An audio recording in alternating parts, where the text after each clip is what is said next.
Bonjour à tous, aujourd'hui on va revenir sur la défaite du Real Madrid 2-1 sur le terrain de l'Athletic Club Bilbao. On va parler de la conférence de presse faite par Carlo Ancelotti. On va aussi revenir sur les deux erreurs qui nous ont coûté ce match. La première erreur, celle de Mbappé, le penalty raté et la perte de balle de Valverde. Et on va clôturer cette vidéo par parler un peu du calendrier qui nous attend sur ce mois de décembre qui est assez chargé. Donc pour ceux qui ne me connaissent pas, moi c'est Laou, supporter du Real Madrid.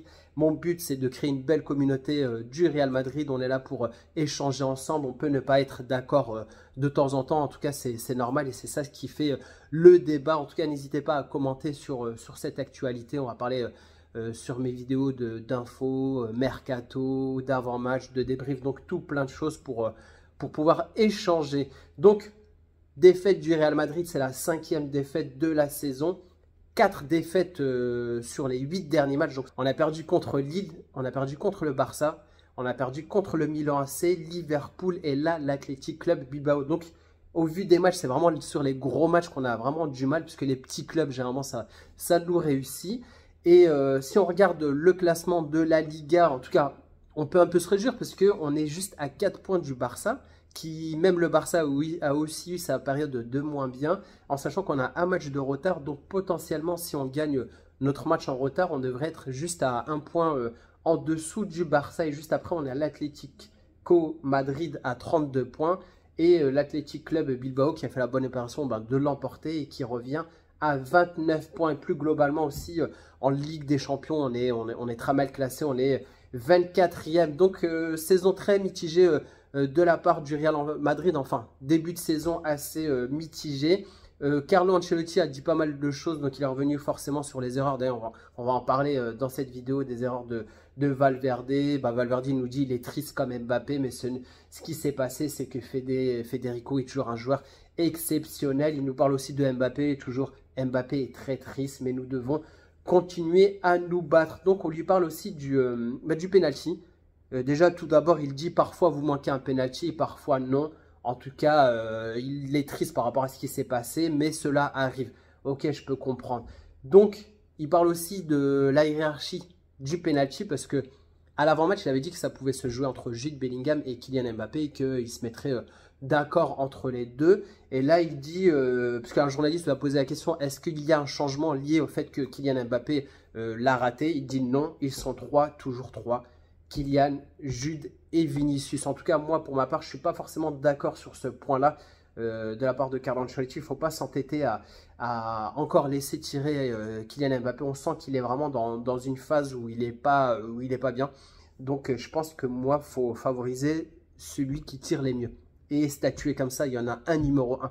Pour moi, celui qui les tire très bien, Vinicius les tire bien. Même si par le passé, c'était pas trop ça. Mais en tout cas, sur ses derniers penaltys, il les tire très bien. Et Jude Bellingham, je trouve qu'il les tire super bien. Donc, je trouve ça dommage que Jude Bellingham ne l'ait pas tiré. Et qu'il y ait vraiment une hiérarchie imposée. C'est-à-dire Jude Bellingham, toi les tirer ou Vinicius. Marca nous dit à propos de Ancelotti, après chaque échec, l'Italien dit avoir trouvé le problème. Mais ces solutions ne fonctionnent généralement plus. Mais c'est vraiment le cas, parce qu'à chaque fois, on ressort de plusieurs défaites, dont la plus grosse était celle contre le Barça. Et à chaque fois, il dit, bon, on a pointé un peu là où ça allait pas bien et tout, mais au final, on a toujours encore des problèmes sur les gros matchs, parce que c'est là où on a perdu contre les plus gros. Et Relevo nous dit aussi, au Real Madrid, on a le sentiment que, contrairement à la saison dernière, rien n'est sous le contrôle de Carlo Ancelotti, des blessures aux problèmes tactique. Donc on a l'impression que vraiment Carlo Ancelotti, lui c'est le coach, il devrait avoir la main sur l'effectif, sur tout ce qui se passe, et on sent vraiment un désaveu, en fait, comme s'il subissait les choses, mais qu'il ne fait pas en sorte aussi de les améliorer. Moi je suis désolé, déjà on va revenir juste sur la compo, juste avant de parler des erreurs de Mbappé et de Valverde. Rien que sur la compo, le fait d'avoir déjà mis Tchouaméni, qui revient tout juste de blessure, titulaire dans ce milieu de terrain, il a fait un très mauvais match. Moi, j'aurais voulu le voir à la limite prendre quelques minutes de jeu contre Bilbao et revenir progressivement. Donc, au bout d'un moment, on avait encore des milieux de terrain qui avaient bien prouvé contre Getafe.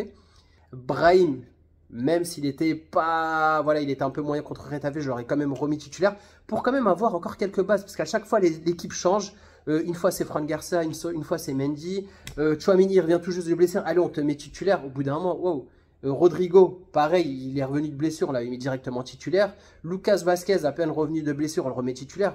À un moment, il faut laisser un peu les gens revenir progressivement et pas trop tirer sur la corde. C'est pas parce qu'un joueur est disponible qu'il faut tout le temps le mettre titulaire. Il faut avoir une sorte de cohérence, d'homogénéité dans l'effectif. J'ai trouvé vraiment ça dommage parce que Bellingham, il n'était pas là où on voulait l'avoir, c'est-à-dire près des attaquants. Et bon, à un moment, et en seconde mi-temps, c'est là où on l'a vu et qu'il a pu marquer.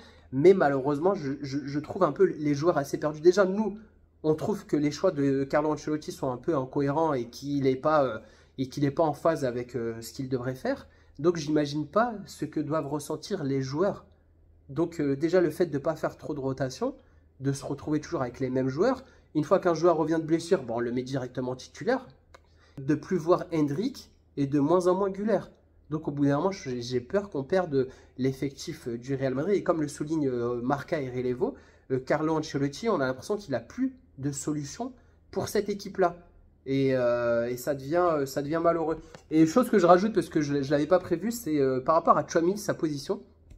J'ai l'impression qu'il est perdu dans ce milieu de terrain. Et je me demande même s'il ne devrait pas être repositionné en tant que défenseur central. Parce qu'au bout d'un moment, j'ai l'impression que il a du mal à jouer dans cette position de milieu. Je ne sais pas ce qui s'est passé. Et déjà, on se dit vivement le retour de Camavinga, parce que Camavinga, il fait un bien fou dans ce milieu de terrain. Et je pense qu'il n'y a plus photo, parce qu'à un moment, Camavinga et Tchouaméni, ça se bataille un peu pour qui devrait prendre la place un peu dans ce milieu-là. Mais je pense que Camavinga a vraiment prouvé que voilà, il avait pris de l'avance sur Tchouaméni. Et en plus, Camavinga, j'ai l'impression qu'il a quand même une marge de progression. Et de match en match, il m'impressionne de plus en plus. Donc, faudra surveiller un peu le cas de Tchouaméni. Deuxième point, forcément, on va parler de Kylian Mbappé. Kylian Mbappé qui a fait une story sur Instagram où il dit un mauvais résultat, une grosse erreur dans une course où tout est important. J'en accepte l'entière responsabilité. C'est un moment difficile, mais c'est le meilleur moment pour changer cette situation et montrer qui je suis. En tout cas, je trouve ça bien déjà de sa part, parce que Kylian Mbappé, c'était toujours un peu le flou. On ne savait pas trop est-ce qu'il n'était pas bien, etc. Comme il ne parlait pas, et même au niveau de son visage, de son expression, on va dire faciale, on sent qu'il est pas bien.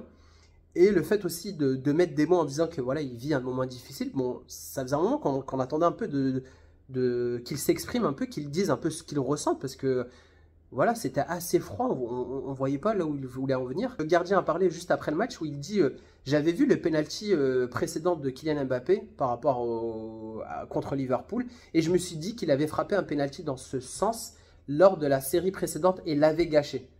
Et il avait anticipé le fait qu'il le frapperait à nouveau, et il a eu raison, donc il a arrêté ce penalty. Statistique concernant Kylian Mbappé, il a raté 5 tirs au but sur ses 14 derniers tirs au but. Il en a raté 3 avec le PSG. Et il en a marqué 3 avec le Real. En début de saison, il avait marqué pas mal de penalty, mais là, on le voyait bien. Donc, c'est pour ça que moi, je dis aussi un peu à tout le monde, faut pas s'acharner sur Mbappé. Je pense que la critique, elle est plutôt à mettre sur Carlo Ancelotti, sur sa gestion de l'effectif. Donc, moi, je pense que Kylian Mbappé, il doit goûter un petit peu le banc. Ça lui fera du bien. Et le faire rentrer un peu voilà, après l'heure de jeu, voilà, avec ses jambes de feu, nous faire un peu la différence face à un effectif qui sera un peu plus fatigué. En tout cas, Carlo Ancelotti, il faut arrêter. Après, est-ce que ça vient d'au-dessus? Est-ce que c'est Florentino Pérez qui lui dit aussi qu'il veut voir Kylian Mbappé titulaire? En tout cas, voilà. Carlo Ancelotti, ça fait un moment qu'il est au Real. Il a quand même un statut au Real Madrid. Donc, au bout d'un moment, s'il veut garder, on va dire, sa place au Real, à un moment, il doit assumer des choix personnels. Et non que ça soit dicté par au-dessus ou on va dire, aller au fond de ses idées. Mais au bout d'un moment, il faut faire des choix, de la rotation. On a quand même un bel effectif au Real Madrid. On a des jeunes joueurs qui n'attendent que ça, de s'exprimer sur le terrain. Mais bon, Carlo Ancelotti, j'espère qu'il sur les prochains matchs, il va faire un peu de rotation. Jorge Picon qui nous dit aussi... chose intéressante, les proches de Kylian Mbappé ont remarqué les problèmes que le joueur a rencontrés en ce moment, comme son départ du PSG, sa non-convocation en équipe de France et la crise qu'il a pu avoir entre lui et le PSG par rapport aux sommes qu'il aurait dû percevoir, et que tout ça, ça l'a affecté vraiment psychologiquement. En tout cas, moi je le ressens. Pour moi, Mbappé n'est pas fini au niveau du football, mais on sent qu'il a vraiment une sorte de mal-être, de malaise, mais rien que au niveau du visage et je suis sûr que certains qui regardent cette vidéo vont penser la même chose. Quand j'ai vu Mbappé tirer le penalty, j'ai vu que c'était pas un regard de tueur, pas le regard de Cristiano Ronaldo où tu te dis c'est bon, il va le marquer. J'étais tendu et je me suis dit, oh, je sens qu'il va le louper. Et bon, il l'a loupé. Donc, comme je disais, on va pas s'acharner sur Mbappé. Tout ce qu'on veut, c'est la réussite de Mbappé. En tout cas, moi, c'est ce que je souhaite parce que c'est un grand joueur, c'est un joueur que j'apprécie beaucoup. Et je veux juste qu'il réussisse dans le club qu'il aime, le Real Madrid. Troisième info, on va parler de Federico Valverde, mais c'était la deuxième erreur dans le match. Donc, Federico Valverde s'était exprimé aussi, un peu comme Kylian Mbappé. Il dit « Aujourd'hui a été une journée difficile, mais j'accepte la responsabilité. » Bah, pareil, ils acceptent un peu la responsabilité de la défaite. Pour le bien de mes coéquipiers et des fans, je me lève et je m'excuse. Je sais que c'est le football et que ces choses peuvent arriver, mais ce n'est pas sans importance pour moi. Je voulais parler de l'erreur que j'ai commise. Voilà, cette perte de ballon. Petit excès de confiance, mais bon, il y en a encore beaucoup de chemin à parcourir, de nombreuses compétitions dans la profession et je suis sûr que nous aurons beaucoup de moments de bonheur. Merci, Hala Madrid. En tout cas, moi, franchement, moi, j'en veux pas du tout à Federico Valverde. En plus, il a tenté le petit penalty, il a tenté le petit pont. Il était quasiment face à Courtois quand il a fait ça. Le petit pont est passé, mais malheureusement pour lui, ça tape un peu le ballon et il y a eu un contre favorable. Franchement, c'est vraiment pas de chance pour Federico Valverde. Nous qui aimons un peu jouer au football, on a toujours tenté un peu ce truc-là, mais bon, là, ça a une conséquence un peu plus importante parce que ça a amené un but de Bilbao. Franchement, moi, j'en veux pas à Federico Valverde parce que depuis le début de saison, c'est vraiment l'un des joueurs qui prouve sur le terrain et qui est toujours, on va dire, correct, qui est bon. Il est pas loin des fois d'être MVP du match, mais en tout cas, c'est vraiment une pièce maîtresse dans cet effectif du Real. Et même dans ma mémoire, j'essaie de revenir sur une erreur qu'a pu faire Federico Valverde. J'en ai pas en tête. J'en ai pas en tête. Mais Federico Valverde, j'en veux pas. Tout comme a dit Jude Bellingham, il dit ne t'excuse pas, on gagne ensemble, on perd ensemble. Donc il faut avoir aussi cette mentalité en tant que supporter du Real Madrid, je l'ai déjà dit. En tant que supporter, on a vraiment été gâtés par le Real. On remporte souvent beaucoup de titres, des Ligues, des Champions, etc.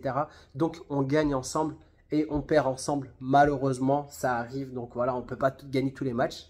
Et moi, j'aime quand les joueurs osent, quand les joueurs ont aussi du caractère. Et que Valverde, on va dire, continue aussi à oser des choses et qu'il fasse un peu plus attention. Donc voilà, Thibaut Courtois aussi s'est exprimé à ce niveau-là. Il dit « Je suis déçu de la défaite, mais je suis sûr que l'équipe apprendra des soirées comme celle-ci. » Donc, on va clôturer ça par le calendrier qui nous attend pour le mois de décembre. Pas mal de matchs.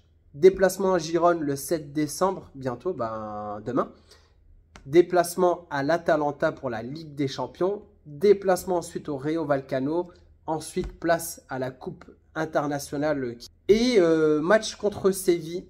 Donc, calendrier bien chargé. Et petite info aussi, vous savez, le match qui a été reporté entre Valence et le Real Madrid se jouera le 2 janvier. Donc, on a la date pour ce match-là. Donc, c'est tout pour le 5 infos du Real Madrid. J'ai pas mal parlé aujourd'hui. Donc, si ce n'est pas encore fait, que tu as regardé jusqu'au bout, n'hésite pas à t'abonner sur cette chaîne. En tout cas, moi, ça me fait plaisir, ça me soutient. Et un petit like aussi, ça fait plaisir.